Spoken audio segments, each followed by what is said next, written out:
So this is the assignment 2. First question is a clear research question is required in order to facilitate the following. But to choose optimal study design, to identify outcomes that need to be measured, to decide when the outcomes need to be measured. The answer is all of the above. Straightforward. Characteristics of a hypothesis are all except. So when you're doing a hypothesis, there should not be any ambiguity about the study variables. It should be stated a priori. That means study ചെയ്യുന്നതിൻ്റെ മുമ്പ് നമ്മൾ hypothesis form ചെയ്യണം. പിന്നെ it can not be revised ആണ്. It can not be revised based on the study findings. അത് തെറ്റാണ്. It should specify one exposure one outcome. അങ്ങനെയല്ല ചെയ്യാറ്. നമ്മൾ this drug A is not effective എന്നൊക്കെ പറയുമ്പം വൺ എക്സ്പോഷറും വൺ ഔട്ട്കം ആണല്ലോ. അപ്പോൾ answer is 2. So which of the following is not an ideal source of a research question? So research question എവിടെ നിന്ന് കിട്ടും എന്നുള്ളത്, അത് പബ്ലിഷ് ലിറ്ററേച്ചർ നോക്കിയിട്ട് നമുക്ക് കിട്ടാം. From conferences you can get. Then നമ്മൾ കണ്ട പേഷ്യൻസിന്. So ABC are correct. Then existing data sets വെച്ചിട്ട് പഴയ ഫൈൻഡിങ്സ് ഒക്കെ വെച്ചിട്ട് അതിന്ന് റിസർച്ച് ക്വസ്റ്റ്യൻ എടുക്കുന്നത് it's not an ideal source. അപ്പോൾ D ആണ് answer. Which of the following is true for a descriptive research question? Descriptive എന്നറിയുമ്പോൾ ഒരു കമ്പാരിസൺ ഗ്രൂപ്പ് ഇല്ല. പിന്നെ കമ്പാരിസൺ ഗ്രൂപ്പ് ഉണ്ടെങ്കിലേ ഉള്ളല്ലോ ഇൻ്റർവെൻഷൻ ചെയ്യാൻ പറ്റുക. അപ്പോൾ Bയും Cയും കറക്റ്റ് അല്ല. പിന്നെ കമ്പാരിസൺ ഗ്രൂപ്പ് ഉണ്ടെങ്കിലേ ഉള്ളൂ നമ്മൾ ഹൈപ്പോത്തസിസ് ടെസ്റ്റ് ചെയ്യുന്നത്. അപ്പോൾ B, C, D അല്ല. ഡിസ്ക്രിപ്റ്റീവ് റിസർച്ച് ക്വസ്റ്റ്യൻ എന്ന് പറയുമ്പോൾ ഒരു ഗ്രൂപ്പേ ഉള്ളൂ ഉണ്ടാവുന്ന. അതിൽ നമ്മൾ ഇൻ്റർവെൻഷൻ ഒന്നും ചെയ്യുന്നില്ല, നമ്മൾ ഒബ്സർവ് ചെയ്യുള്ളൂ ചെയ്യുന്നത്. അപ്പോൾ A ആണ് ആൻസർ. അപ്പോൾ റിസർച്ച് എന്ന് പറയുന്നത്, സ്റ്റഡി ഡിസൈൻ എന്ന് പറയുന്നത് 2 types. വൺ ഇസ് ഇൻ്റർവെൻഷൻ ചെയ്യുന്നുണ്ടോ ഇല്ലയെന്ന്. ഇൻ്റർവെൻഷൻ ചെയ്താൽ എക്സ്പെരിമെൻ്റൽ സ്റ്റഡിയാണ്. ഇൻ്റർവെൻഷൻ ചെയ്തിട്ടില്ലെങ്കിൽ ഒബ്സർവേഷൻ സ്റ്റഡി. എന്നിട്ട് നെക്സ്റ്റ് സ്റ്റെപ്പിൽ നോക്കേണ്ടത് കമ്പാരിസൺ ഗ്രൂപ്പ് ഉണ്ടോ ഇല്ലയെന്ന്. കമ്പാരിസൺ ഗ്രൂപ്പ് ഉണ്ടെങ്കിൽ it is analytical study. Comparison group ഇല്ലെങ്കിൽ it is descriptive study. Comparison ഗ്രൂപ്പിൽ തന്നെ മെയിൻലി 2 types.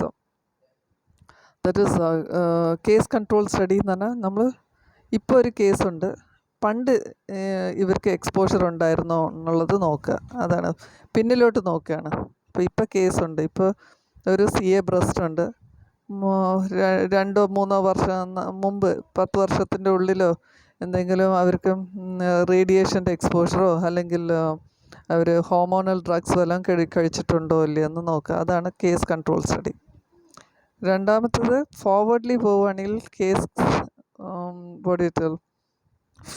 ഫോർവേഡ് പോകുന്നതാണെങ്കിൽ ഇപ്പോൾ കുറച്ച് റിസ്ക് ഗ്രൂപ്പിനെ ഇൻവോൾവ് ചെയ്യുക. ദാറ്റ് ഈസ് ഇപ്പോൾ ഡിസീസ് ഒന്നുമില്ല, ഒരു സ്മോക്കേഴ്സ് ഗ്രൂപ്പും ഒരു നോൺ സ്മോക്കേഴ്സ് ഗ്രൂപ്പും ഒരു 10 വർഷം ഫോളോ ചെയ്തിട്ട് അവർക്ക് ലങ് ക്യാൻസർ വരുന്നുണ്ടോ ഇല്ലേ എന്നുള്ളത് നോക്കുക. അതാണ്. അപ്പോൾ ഇതിൽ ക്വസ്റ്റ്യൻ 4 എന്താണ്? ഡിസ്ക്രിപ്റ്റീവ് റിസർച്ച് ക്വസ്റ്റ്യൻ എന്ന് പറഞ്ഞാൽ ഇറ്റ് ഈസ് ഒബ്സർവേഷണൽ സ്റ്റഡിയാണ്, ഒരു ഗ്രൂപ്പാണ്. അപ്പോൾ A ആണ് correct. Involves observation to make a study. Comparison group B തെറ്റാണ്, ബിക്കോസ് കമ്പാരിസൺ ഗ്രൂപ്പ് ഇല്ല. കമ്പാരിസൺ ഉണ്ടെങ്കിൽ it is called analytical study അല്ലെങ്കിൽ interventional study. Efficacy of intervention എന്ന് പറഞ്ഞാൽ എക്സ്പെരിമെൻ്റൽ സ്റ്റഡിയാണ്. ഹൈപ്പോത്തസിസ് ടെസ്റ്റിംഗ് ഒക്കെ 2 ഗ്രൂപ്പ് ഉണ്ടെങ്കിലേ ഉള്ളൂ ചെയ്യാൻ പറ്റും. Which of the following characteristics best describes a good research question? Good research ക്വസ്റ്റ്യന് അത് ന്യൂമോണിക് ക്യാരക്ടറിസ്റ്റിക്സിൻ്റെ FINER, FINER. F feasible, I innovative, N novel, E ethical, R relevant. അപ്പോൾ A ആണ് correct. Then true or false? Research study is conducted to estimate the zero prevalence of COVID-19 in Ahmedabad city during April-June 2020. This is an example of analytical research question. Analytical research എന്നാണ് പറഞ്ഞിട്ടുള്ളത്. അപ്പോൾ അനലിറ്റിക്കലാണെങ്കിൽ 2 groups വേണം. ഇവിടെ 2 groups ഇല്ലല്ലോ. അഹമ്മദാബാദ് സിറ്റിയിൽ ഒറ്റ പ്രാവശ്യം നമ്മൾ 0 പ്രവലൻസ് ആണ് നോക്കുന്നത്. അപ്പോൾ it is a cross sectional സ്റ്റഡിയാണ്. അപ്പോൾ ക്രോസ് സെക്ഷണൽ സ്റ്റഡിയിൽ സർവേലൻസ് അല്ലെങ്കിൽ പ്രവലൻസ് എന്ന് പറയാം. So this is false.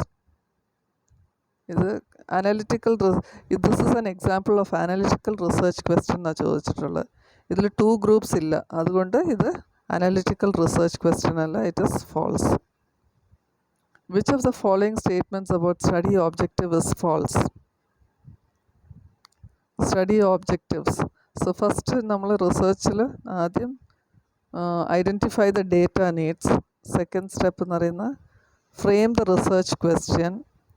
അത് നെക്സ്റ്റ് ഉള്ളത് സ്റ്റഡി ഒബ്ജക്റ്റീവ്സ് എന്നാണ്. So objectives should be stated in scientific terms.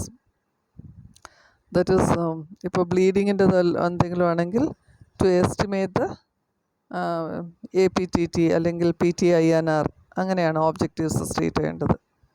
Research question എന്ന് പറഞ്ഞാൽ to see if bleeding is more severe in one group than the other എന്നൊക്കെ ആവാം research ക്വസ്റ്റ്യനിൽ. പക്ഷേ അതിൽ റിസർച്ച് ക്വസ്റ്റ്യനിൽ ഈ what is it everyday terms, layman's terms ഒക്കെ യൂസ് ചെയ്യാം.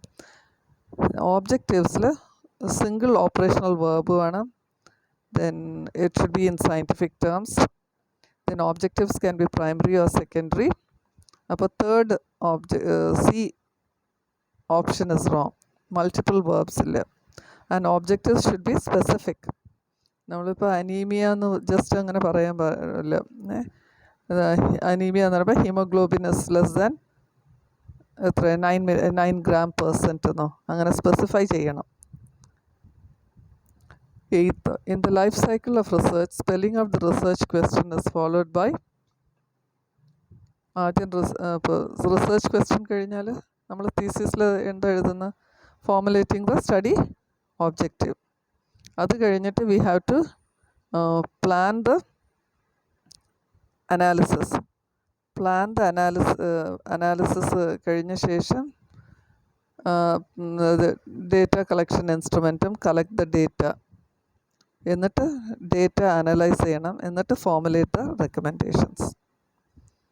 How can the given study objective be improved to understand the anemia in pregnancy? So options A, you have to use the appropriate action verb, specify the outcome measure. അത് പറയുന്ന to appropriate action verb എന്ന് പറയുന്ന ഇതിൽ to estimate എന്ന് വേണമെങ്കിൽ use ചെയ്യാം. Estimate haemoglobin level. Specify the outcome measures എന്ന് പറയുന്ന അനീമിയ എന്നല്ലല്ലോ, that is haemoglobin in gram%, അങ്ങനെ എഴുതണം. B. C. Specify the study setting and time period. അപ്പോൾ അതിലും ഓബ്ജക്റ്റീവിൽ പറയണ്ടല്ലേ. അപ്പോൾ D, all of the above ആണ്. Which of the following is not a step in framing an ideal research question? മുമ്പ് വന്നിട്ടുള്ള ദറ്റ് ഈസ് A ശരിയാണ്, literature review. B, peer review എന്ന് പറഞ്ഞാൽ ലൈക്ക് നിങ്ങൾ കൂടെ ഉള്ള ആൾക്കാർ, that is scientific community, or your seniors, your doctor, faculty, then നിങ്ങൾ അനസ്തീസിയ ഡിപ്പാർട്ട്മെൻറ്റിലുള്ളത്, അതാണ് പിയർ റിവ്യൂ എന്ന് പറയുന്നത്. Then defining measurable outcomes, that is anaemia ആണെങ്കിൽ യു ഹാവ് ടു ടെൽ എത്രയാണ് ഹീമോഗ്ലോബിൻ, എത്ര ലെസ് ദാൻ എത്ര ഗ്രാംസ് ആണ് അനീമിയ എന്നുള്ളതൊക്കെ മെഷർ ചെയ്യണം. അപ്പോൾ A, B, D is correct. Then you have to sharpen the initial question ആണ്. For forming an ideal research question എന്ന് പറഞ്ഞാൽ to find the prevalence of anemia by estimating the hemoglobin to know if it is less than 9 grams. പിന്നെ in എത്ര pregnant women ആണോ, then പിന്നെ ഏത് പോപ്പുലേഷനിലാണ്, അതൊക്കെ എല്ലാം you have to sharpen the initial question. So broadening the initial question is wrong. That's it.